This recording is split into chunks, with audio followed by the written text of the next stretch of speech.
Palantir has been called the world's most evil company more than once, and there are a number of factors that have contributed to that. It's been accused of lending its technology to the Israeli military's Lambda AI targeting system, which has marked tens of thousands of Palestinians in Gaza for assassination by drone, bomb, and missile.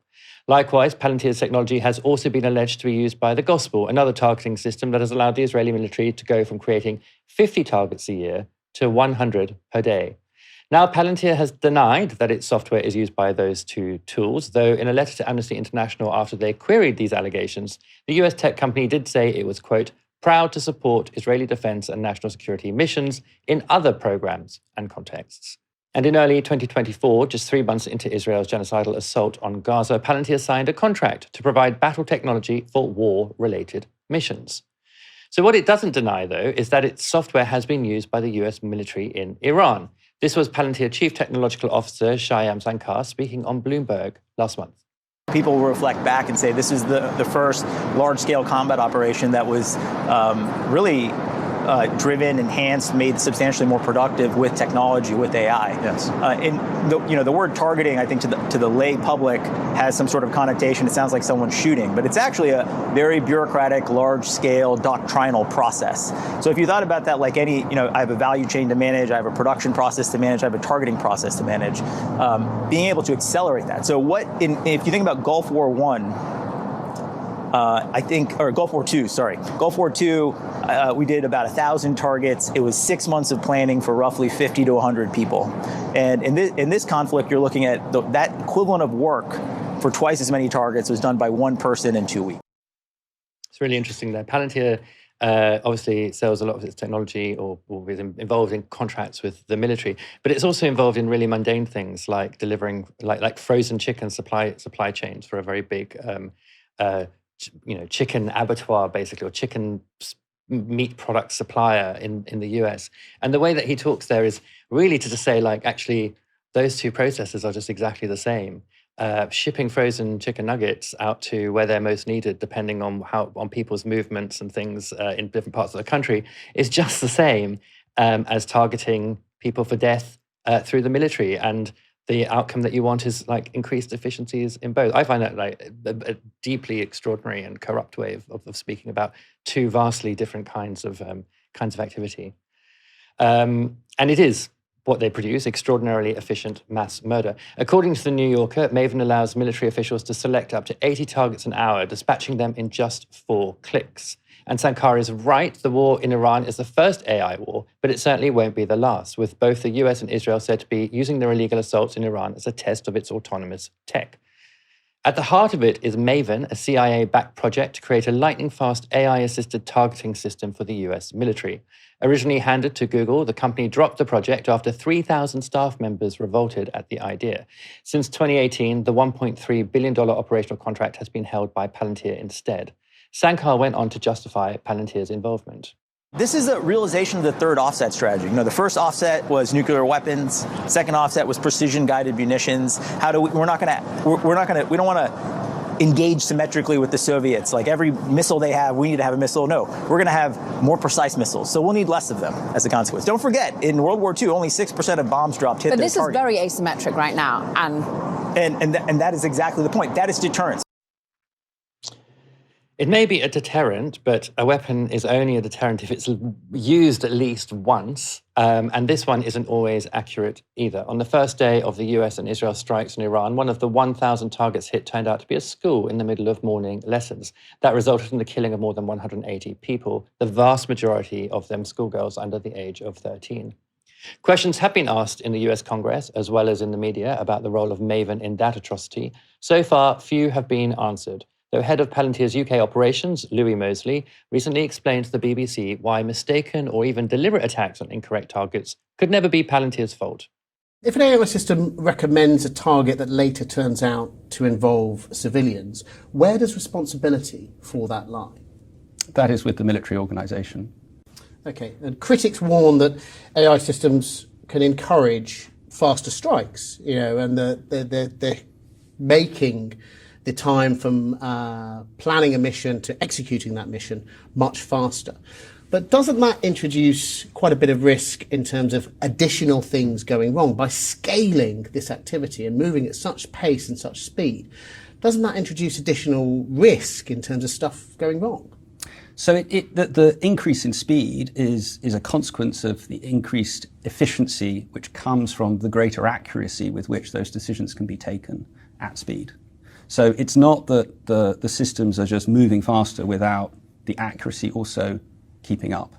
It's obviously not always very accurate because a school full of schoolgirls was hit.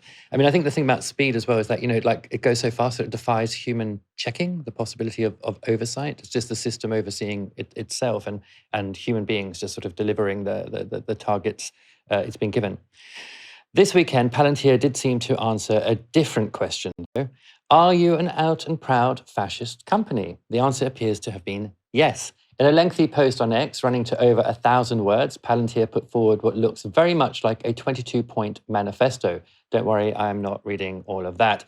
It's in fact a summary, of this book, The Technological Republic, Hard Power, Soft Belief, and the Future of the West, written by Palantir co-founder Alex Karp last year.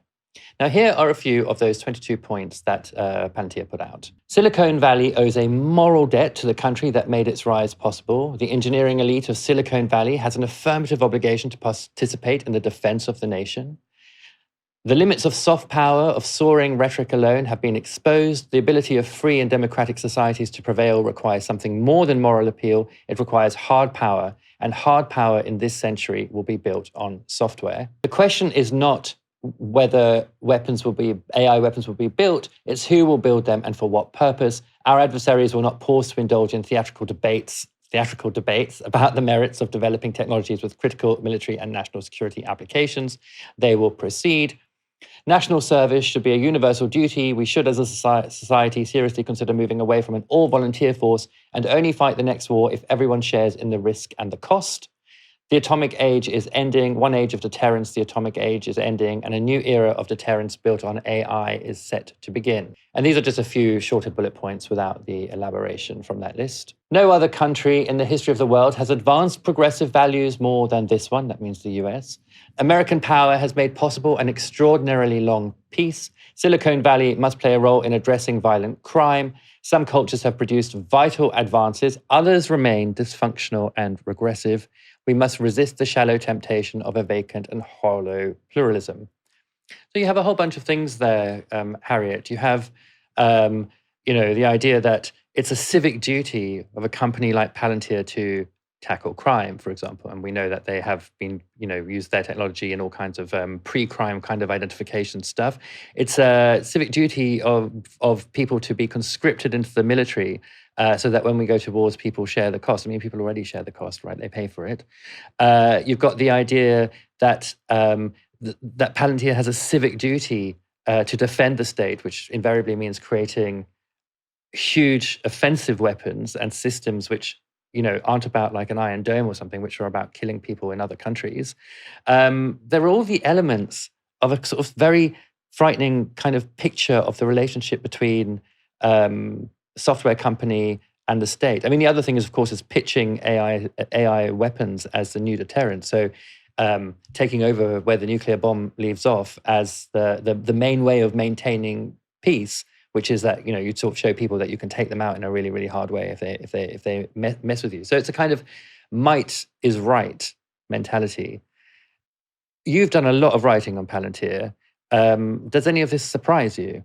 Not in the slightest, not at all. No part of this surprises me. This is a really disturbing, authoritarian, techno-fascist manifesto.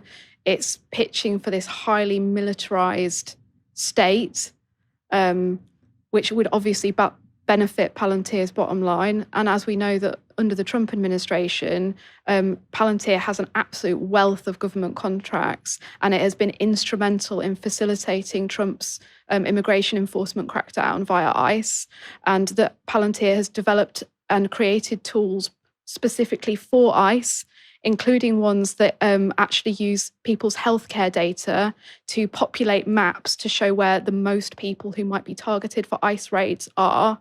I mean, this is even before we go on to Palantir's involvement in Israel's genocide in Gaza. This is deeply, deeply disturbing, and absolute shame upon our government for allowing this company, this really dangerous company, which I think should actually be treated as a hostile foreign actor, into the most sensitive and privileged parts of the British state, including things like nuclear weapons, the Ministry of Defence, and most egregious of all, the NHS. Our private healthcare data can be accessed by this company. I mean, the guardrails in place by NHS England do not stop Palantir employees from being able to access identifiable healthcare data from the British public. Like, that is absolutely true. And shame actually also on Politico for allowing their newsletter to be sponsored by Palantir all of last week. I was absolutely disgusted to see that. This week as well, because I read it this morning and it's still Oh, up there. this week? Oh, Palantir. great, Yeah. great, yeah. I mean, the deepening NHS access by Palantir. We've got crossbench MPs now calling for that break clause in February next year to be triggered to get us out of this contract with this really dangerous US spy tech firm. MPs from Labour, from the Lib Dems, and obviously Green Party leader Zach Polanski's been pushing for this as well. We've got a system that's now embedded in the NHS, which runs on Foundry, which is the civil equivalent of Gotham, which is the Palantir tech. It's their software platform that is used by militaries around the world. We've got Palantir staff and other government departments in this country being able to access our healthcare data, which seems like worryingly familiar when you look at what ICE can do with healthcare data, like Obamacare data in the US. Like, that's really, really scary. And we've got NHS provider trusts getting repeated requests every week for people's healthcare data from Palantir. And that is information we've got via campaign groups like MedAct, which are made up of NHS staff. This is utterly terrifying. We know that they got in the door through COVID databases, and like, it was part of their strategy to pitch low, to gobble up other businesses, and to sort of like flatten out any criticism that way. And this COVID database, it paved the way for way more lucrative contracts within the NHS. And people are warning now that our NHS may become dependent on Palantir. It's going to become a monopoly supplier. It's called like vendor lock-in. That's what they call it. And we haven't got any, like, the NHS hasn't got proprietary anything over this system. The federated data platform is Palantir software. It absolutely owns it. I see like different things. So the FT this week was like, well, maybe it actually saves money. They published like a positive editorial leader on it. How can that be the absolute standard for why we should let this company into our NHS and have access to our data?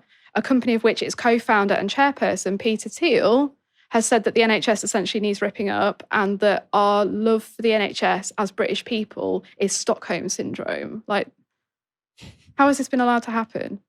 How has it been allowed to happen? I mean, like, for me, it's just, Louis Mosley was on like Politics Live last week, and he was saying, Faisal Shaheen asked about, the use of the software for, war. And he was like, well, that's like saying, like Microsoft, it's, Word or whatever, PowerPoint is used in, these applications. But it's just, I just don't think it's the same at all, right? Because the whole point of AI is it's supposed to develop a kind of, I mean, not that Palantir is like AI in one sense of the word, but this kind of algorithmic software is it's supposed to develop a kind of dependence, which has like applications in every single part of, or most parts of, whatever kind of operations or exercises are carried out within the NHS. So even though maybe just used in a limited way at this stage, the idea is that it will grow and spread everywhere. And what we're talking about growing and spreading everywhere is a product of the very same company, which is creating. It's been explicit in wanting to create the best AI weapons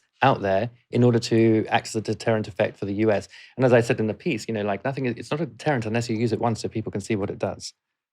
I think that if we're not taking this seriously, we're really not paying attention. Asleep at the wheel. Yeah, absolutely. This company has already been allowed to get its tentacles into the very heart of the British government.